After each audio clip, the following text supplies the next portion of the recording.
ओम नमः शिवाय। श्री शिवाय नमस्तुभ्यम। मैं हूँ रीना और आप सभी का हमारे चैनल सुविचार विद रीना में बहुत बहुत स्वागत है। आप सभी का दिन शुभ और मंगलमय हो और महादेव जी की कृपा आप और आपके परिवार पर बनी रहे। आप सभी की मनोकामनाएं पूर्ण हों। आज आप सुनेंगे फाल्गुन मास महात्म्य का अध्याय 22। यह सारी कथाएं मार्कंडेय ऋषि धर्मराज युधिष्ठिर को सुना रहे हैं।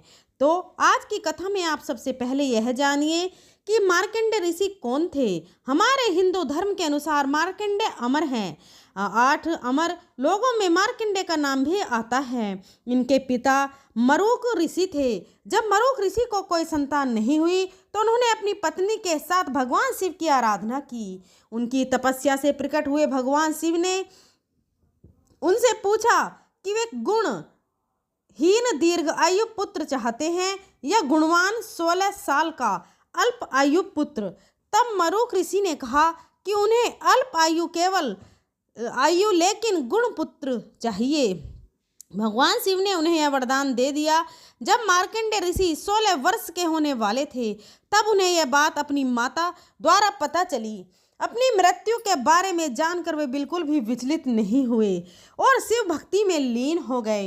इस दौरान सप्त ऋषियों की सहायता से ब्रह्मादेव से उनको महामृत्युंजय मंत्र की दीक्षा मिली। इस मंत्र का प्रभाव यह हुआ कि जब यमराज तय समय पर उनके प्राण हरने आए तो शिव भक्ति में लीन मार्कंडेय को बचाने के लिए स्वयं भगवान शिव प्रकट हो गए और उन्होंने यमराज के बारे में बेअसर कर दिया।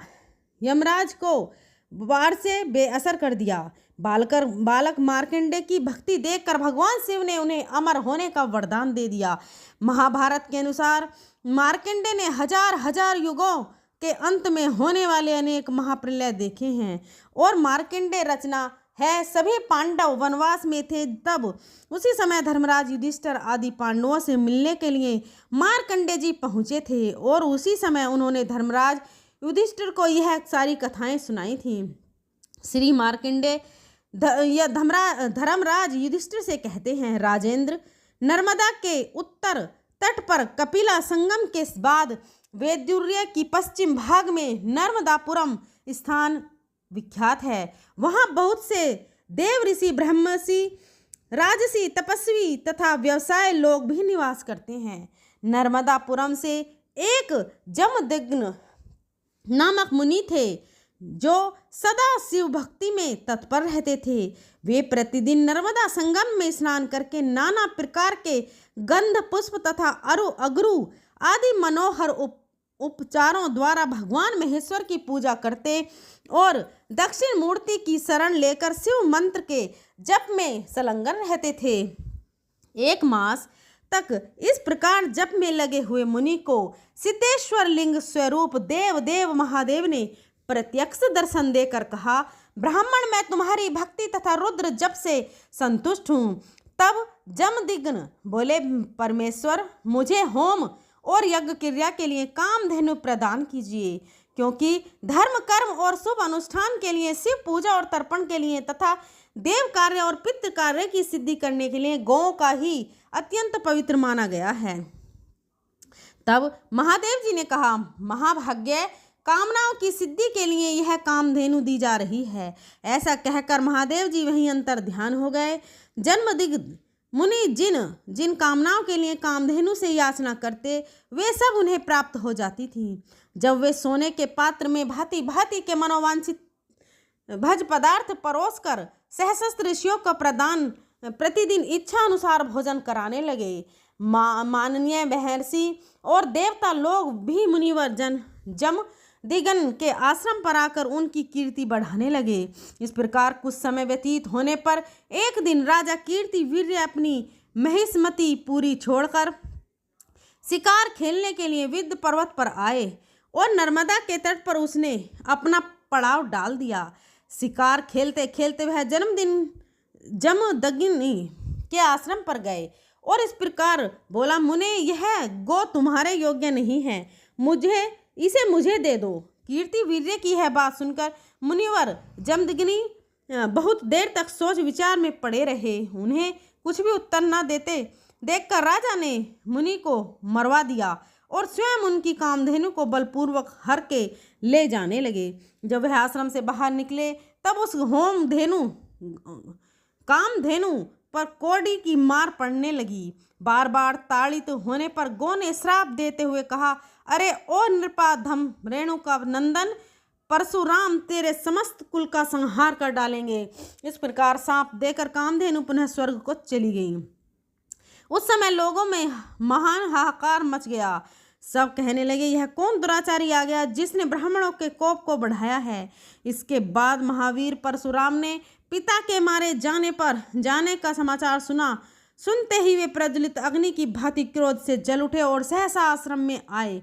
पिता को मारा गया देखकर क्रोध से उनका पराक्रम दूना हो गया। वे सहसा उठकर महेशमती पुरी को चल दिए। वहां कीर्ति वीर्य अर्जुन को देखकर परशुराम जी ने क्रोधपूर्वक कहा, अरे ओ नराधम, खड़ा कर रह, मेरे पिता की हत्या करके अब तू कहाँ जा सकता है।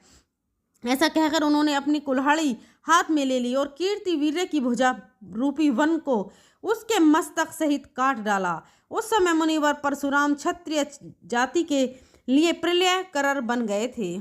महापराक्रमी दुरात्मा कार्ति वरी के मारे जाने पर देवताओं की दुंदुभिया बज उठी और आकाश से फूलों की वर्षा होने लगी। उसी के प्रति क्रोध होने से परशुराम जी ने समूची पृथ्वी को क्षत्रियों से रहित कर दिया और इस प्रकार अपनी प्रतिज्ञा पूरी करके वे पिता के आश्रम घर लौट आए। माता तथा अन्य मुनीश्वर को नमस्कार करके उन्होंने विधि पूर्व परशुराम रामेश्वर महादेव की स्थापना की और उसके समीप ही विशो का अरंक और पावनी नाम वाली 3 शिला है। उन्हीं पर परशुराम जी ने पिता की मरणोपरांत कालीन श्राद्ध आदि क्रियाएं संपन्न की। उस स्थान पर एक कपिल वर्ण की शिला है जो देवद्रोण के नाम से विख्यात है। वहां पिंडदान करने से पितर स्वर्ग में जाते हैं। राजन, इस प्रकार मैंने तुम्हें नर्मदापुरम महात्म्य बताया। इसके श्रवण और कीर्ति से देवलोक में देवत्व की प्राप्ति होती है। श्री मार्कंडेय जी कहते हैं, राजन, जहाँ बहती और नर्मदा का संगम हुआ है वहाँ एक निषाद प्रतिदिन भगवान त्रिलोचन का पूजन करता था। एक दिन व्यतिपात और संकृत का योग आने पर उसने फूल लेकर शिव मंदिर में प्रवेश किया। वहां जाकर उसने देखा कि भगवान का तीसरा नेत्र ही नहीं है। उसके चित्त में बड़ा विस्मय हुआ और वह सोचने लगा, किस पाप आत्मा ने भगवान के नेत्र का अपहरण किया है। ऐसा कहकर उसने तीखे बाण से अपना नेत्र उखाड़ लिया और उसे ही महादेव के ललाट में लगा दिया। ऐसा करते समय उसके मन के भीतर तनिक भी भय कंपन नहीं और दीनता नहीं आई। उसके हृदय का भाव भी नहीं बदला। इससे देवेश्वर महादेव जी उस निषाद के ऊपर बहुत प्रसन्न हुए और हंसकर बोले, वत्स, तुम अनुवांछित वरदान मांग ले।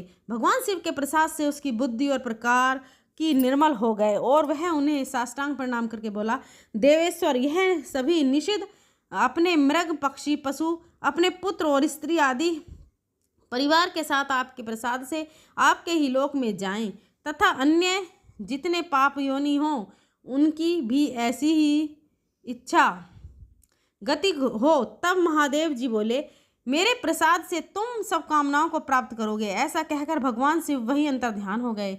इसके बाद सेवकों सहित वह निषाद इस तीर्थ के प्रभाव से शिव जी के धाम में चला गया। राजन, यह तुमको शिव नेत्र कुंड का महात्म्य में बताया गया है। सैकड़ों पाप मनुष्य नर्मदा और शिव के संयोग रूप उस तीर्थ में परम सिद्ध को प्राप्त हो गए हैं। जो वहाँ स्वतंत्र या परातंत्र होकर प्राण त्याग कर देता है वह सहस्र वर्षों तक उमा महेश्वर के धाम में निवास करता है। इस प्रसंग को सुनने और कहने से भी मनुष्य भव बंधन से मुक्त हो जाता है। नर्मदा के तट पर एक परम उत्तम तीर्थ है जो सब सिद्धियों को देने वाला, उसे जनक तीर्थ कहते हैं। स्वर जस मनवंतर आने पर त्रेता युग में राज जन्म अपने उपरों हत ब्रह्माविता में श्रेष्ठ महर्षि यज्ञ बालक को साथ लेकर अनेक मुनिवृंद से सेवित कश्यप जी के पवित्र आश्रम पर गए। उनके साथ यज्ञ कराने वाले ऋतिज तथा यज्ञ को सामान भी तथा इसके बाद वहाँ यज्ञों में उत्तम लक्ष्मी यज्ञ आरंभ हुआ। इंद्र आदि श्रेष्ठ देवताओं ने स्वयं आकर यज्ञ ग्रहण किया। इसके बाद यज्ञ पूरा हुआ और राजा नर्मदा में यज्ञ स्नान करके पुत्र और पत्नी के साथ सुशोभित हुए। फिर शिव और विष्णु का पूजन करके उनके वरदान के प्रभाव से वे दिव्य विमान पर आरूढ़ होकर दिव्य लोक में जाते हुए देखे गए। मार्ग में उन्हें देखकर धर्मराज उठकर खड़े हो गए और अर्घपाद आदि लेकर पैदल ही उनके विमान के आगे आए। निकट आने पर उन्होंने उन्हें हाथ जोड़कर कहा, महाराज, आपने तपस्या, ध्यान, योग, दान और देव पूजन आदि के द्वारा शिव और नर्मदा जी के प्रसाद से संपूर्ण दिव्य लोकों पर विजय पाई है। यह सुनकर राजा जनक ने यशवीर धर्मराज से कहा, प्रभु, सर्वत्र अपनी प्रभा फैलाने वाले भगवान शिव सूर्य जिस प्रकार जीवों के आराध्य देव हैं, वैसे ही आपकी भी मूर्ति है। ब्रह्मा, विष्णु और शिव यह जीवों के समस्त कर्मों के साक्षी हैं। इस प्रकार जनक और धर्मराज में धर्म अधर्म विचार पूर्वक संवाद चल रहा था। इतने में ही देवराज इंद्र, देव ऋषि नारद, पर्वत तथा अन्य श्रेष्ठ मुनि राजा जनक का आगमन सुनकर धर्मराज के नगर में आए। धर्मराज ने उन सब का तथा योग्य अलग अलग पूजन किया। वे सब लोग यथा योग्य आसन पर बैठे। इसके बाद नारद जी ने पूछा, धर्मराज, पृथ्वी पर कौन से देश, पर्वत, पवित्र नदियां, आश्रम और तीर्थ ऐसे हैं जहां किए हुए मनुष्य के दान, होम, जप, तप आदि कभी क्षीण नहीं होते? यह सब यथार्थ रूप से बताइए। तब धर्म बोले, मुने, नर्मदा के उत्तर तट पर लक्ष्मीदेव नामक तीर्थ है और वहीं लक्ष्मी देवेश्वर नामक एक शिवलिंग भी है जो परम पवित्र है। भगवान शिव से बढ़कर कोई देवता नहीं, नर्मदा से बड़ी कोई नदी नहीं और सत्य से बढ़कर दूसरा कोई धर्म नहीं। अब और सब प्राणियों पर दया करना, यह सबके लिए परम धर्म है। जो मनुष्य शिव जी के चिंतन में तत्पर हो, नर्मदा नदी के तट पर निवास करता है, उस पर यमराज का शासन नहीं चलता और वह कभी यमलोक का दर्शन नहीं करता। ब्रह्मा, विष्णु और शिव ही उसके स्वामी होते हैं। धर्मराज के कहे हुए इस धर्मा ध्यान को सुनकर नारद आदि महर्षि बड़े प्रसन्न हुए। आज का अध्याय यहीं समाप्त हुआ। इसके आगे का वृतांत आप अगले अध्याय में सुनेंगे। अब आप सुनिए शिव चालीसा का पाठ। जय गणेश गिरिजा सुवन, मंगल मूल सुजान, कहत अयोध्या दास तुम, देऊ अभय वरदान। जय गिरजापति दीन दयाला, सदा करत संतन प्रतिपाला। भाल चंद्रमा सोहतनी के, कानन कुंडल नागफनी के। अंग गौर सिर गंग बहाए, मुंड माल तन छार लगाए। वस्त्र खाले बागंबर सोए, छवि को देखी नागमणि मोहे। मैं न मातु की हवे दुलारी, बाम अंग सोहत छवि न्यारी। करत त्रिशूल सोहत छवि भारी, करत सदा शत्रुन छयकारी। नंदी गणेश सोहे तम कहसे, सागर मध्य कमल हैं जैसे। कार्तिक श्याम और गणराऊ, या छवि को कही जात न काऊ। देवन जब ही जाए पुकारा, तब ही दुख प्रभु आप निवारा। किया उपद्रव तारक भारी, देवन सब मिली तुम ही जुहारी।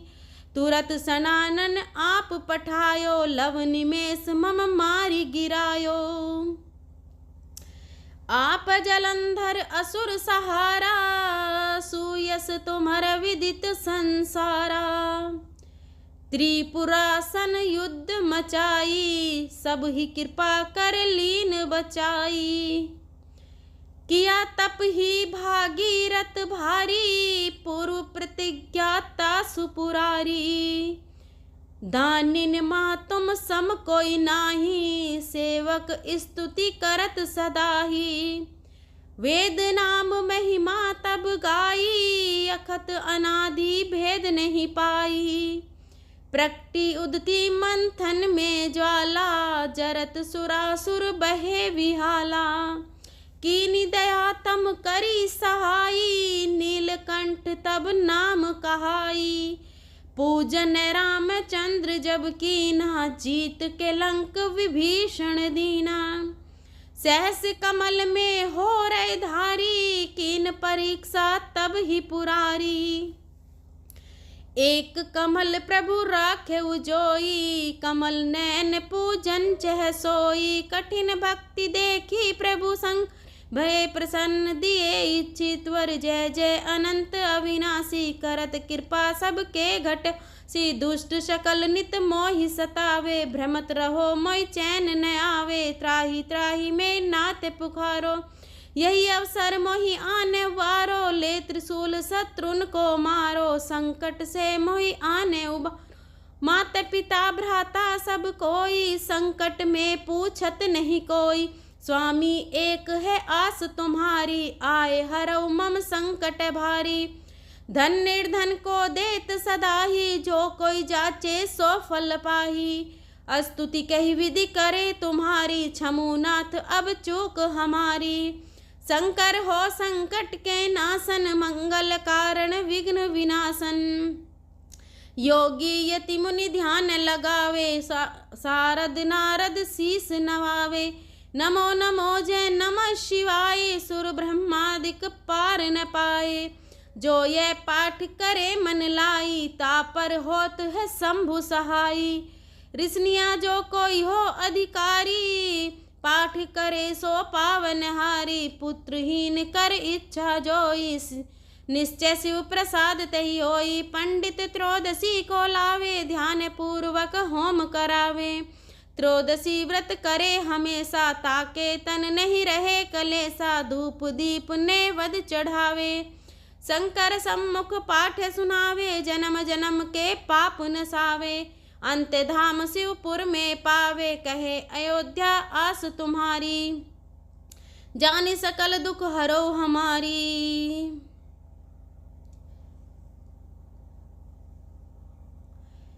नित नेम कर प्रातः ही, पाठ करो चालीसा।